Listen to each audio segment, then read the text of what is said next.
My brain has basically just skipped September and we're deep in October territory. Like, I am already ready to get into the spooky season and start all of the readathons that I'm going to be participating, one of which is one that I'm hosting and I helped create. So I thought that it would be fun to post kind of like a get ready for fall with me type of vlog. So this is actually footage compiled all throughout the month of September. Wait, does this count as Vlogtober? I'm gonna say it does. It's like Vlogtober 1/2. Okay, so I just got something in the mail and I had to show you. So I got these. They're little like votive candles, but they're shaped like little ghosts and they have their cute little eyes. And oh my gosh, I'm freaking out. Like, and they smell so good. I'll link the Etsy shop below where I got them, but you could get like a bunch of different scents. So I got vanilla and they're just the sweetest little things I have ever seen in my life. Like, I have been freaking out over these for like 10 minutes. I just had to show you. So last year I was deep in Draco talk and Harry Potter TikTok. I don't know about you, but that was basically my whole FYP last year. So now that fall's rolling around, I'm kind of missing it, honestly. And so late one night, I went through a bunch of accounts that I used to follow, like POV accounts and stuff like that. Like, we went deep and I came across a trend that I had totally forgotten about that was like the Harry Potter candle trend. I don't know if you saw this or remember this, but all last year people were going to Bath and Body Works and like categorizing which candles they thought would smell like certain characters from Harry Potter, and I thought that was such a cute idea. So this is one of the Cedric Diggory candles. It is mahogany teak wood. It has notes of intense rich mahogany, dark oak, and frosted lavender. Oh my gosh, it smells so good. It basically smells like a man's cologne mixed with something really, really sweet, like sugary sweet, like cookies or candy or something. So it's like, it's got that very manly smell, but it's also very sweet. And that is exactly what I pictured Diggory smelling like. Initially, I got this book from the library, but I just decided that I had to have it in my permanent collection. And I'm super excited because this is one of the books that I'm going to be using for the sweater weather readathon. Super happy to actually own it now, and I can finally show you the beautiful hardcover underneath. I couldn't get the book jacket off of the library copy because it was taped down, so just look at that. It's so beautiful. Okay, so I thought it would be fun to do my makeup with you and also talk about some of my recent reads. So I've already done my skincare. I washed my face, I put on my eye cream, and I've done my moisturizer. And I just want to take a moment to appreciate these pimples right here. There's like 3 of them, and they're literally in like a perfectly straight line. Like, how does that even happen? I don't know, but I felt like it deserved a moment. And I'm gonna talk about Meg and Joe first because I liked that one better. Also, look at my brush. It's a unicorn horn. She just took it in a really different direction than the original story. Like, it was basically a new story, but just based off of the same characters. So this one, it's like a duology. So the first one obviously focuses on Meg and Joe, so it kind of switches between their POVs, and then the sequel, which just came out this year, which I have not read yet, it focuses on Beth and Amy. And honestly, I really loved both of their POVs. Like, I would say it was hard for me to pick a favorite. They were both just that good. But definitely my favorite part about this book was Joe's romance. So if you have not seen or read Little Women, then this might be pretty spoilery, so just be aware of that. So I'll give you time to kind of click off or mute it or whatever. Okay, so basically, as we know, Joe does not end up with Lori in the original story, and this is something that is a huge point of contention for a lot of Little Women fans. I personally do not stan Joe and Lori together. I definitely stan Professor Bear. I just completely agree with Joe. Their personalities are just so similar.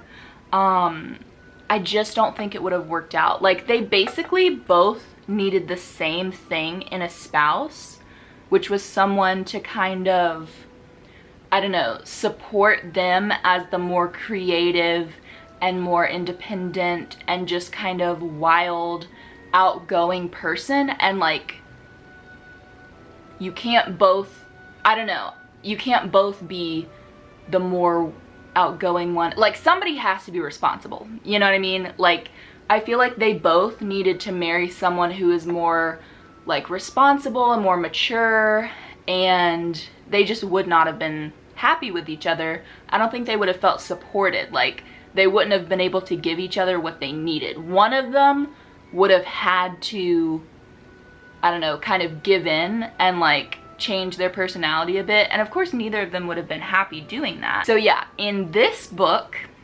same sort of deal. Like, Joe and Lori do not end up together. And one thing I didn't like is they call him Trey in this one instead of Lori, which, like, what?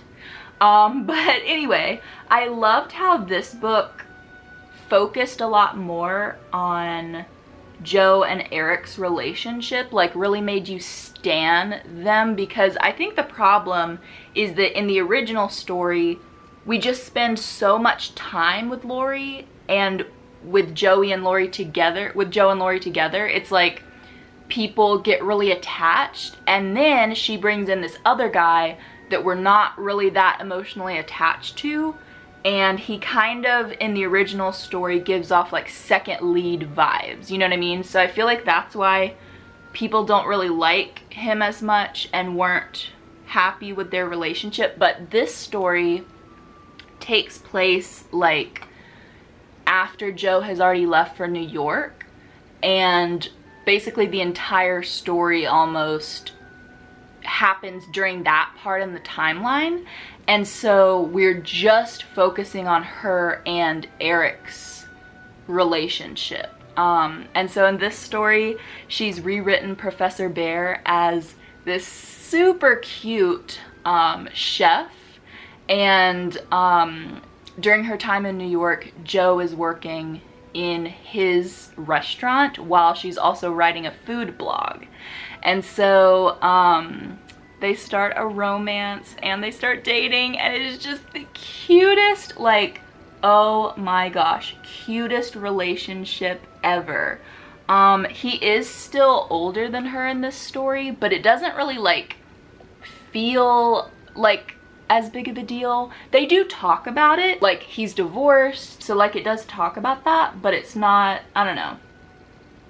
I know people talk a lot about age gap romances and on like TikTok and Instagram, and that's kind of a controversial thing, but it really didn't feel like that big of a deal in this one. I love their relationship so much. Like, Meg and John are really sweet, but I don't know, their relationship's a little bit boring in this one. Like, I think it's interesting because they're already married. They've been married for a few years at this point in the book. So like, it talks a lot about the struggles that they have in their marriage, which is really interesting. And I loved seeing them kind of have to overcome those things, because a lot of times, especially in romance stories, it's like it kind of ends once they get married.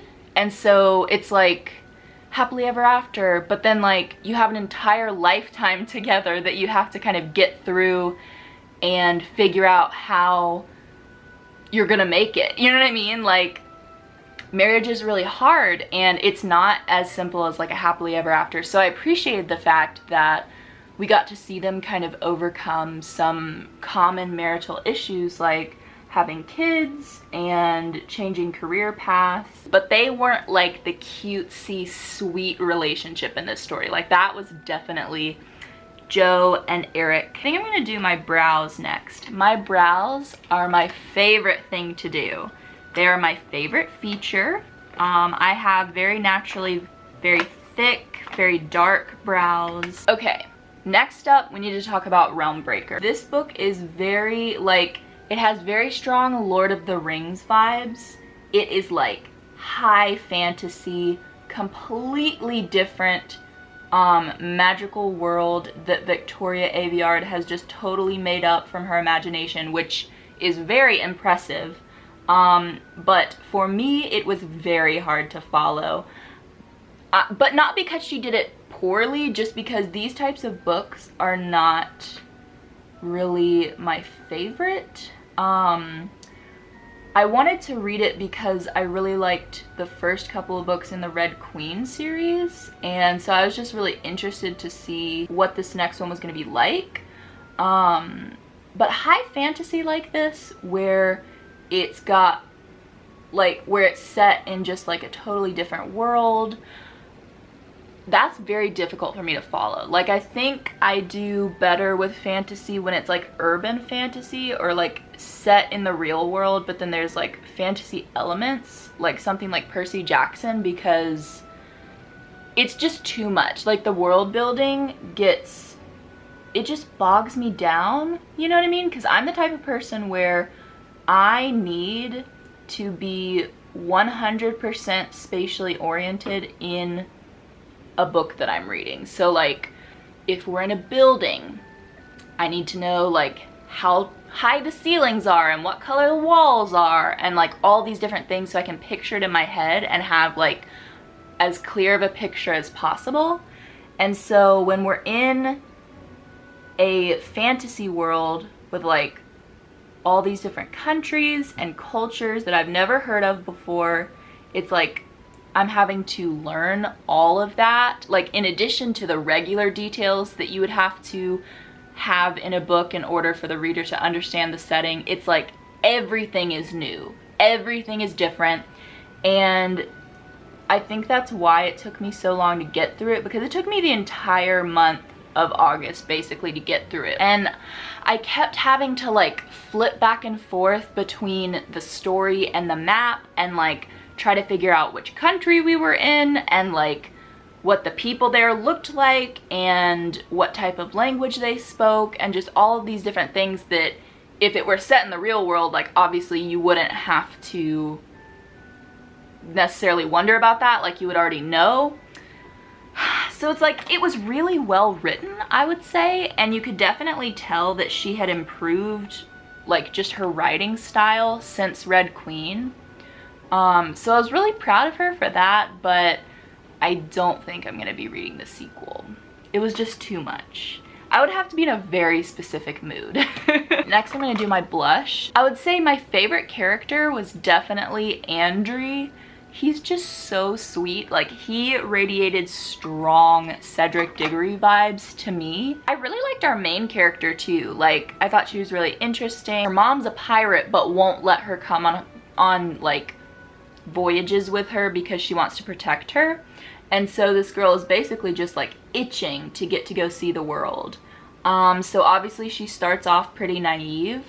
And so we get to kind of see her turn into, really kind of come into her own. I thought she was a really good main character. Even though technically it's like we switched between like 6 or 7 POV. I've been playing around with my blush placement a lot, like ever since I got more into makeup over the last year or so. And lately I've really been into this like corner of the eyes placement. It kind of makes you look like you're crying, but in a really aesthetic way. I'm really nervous about this, but I'm going to attempt to do some graphic liner. This is always stressful. I may just do like a really pronounced wing.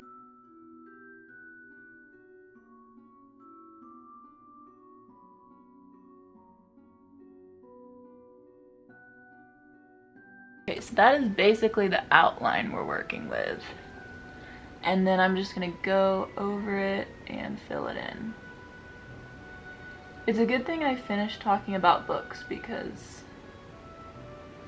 I probably would have messed this up.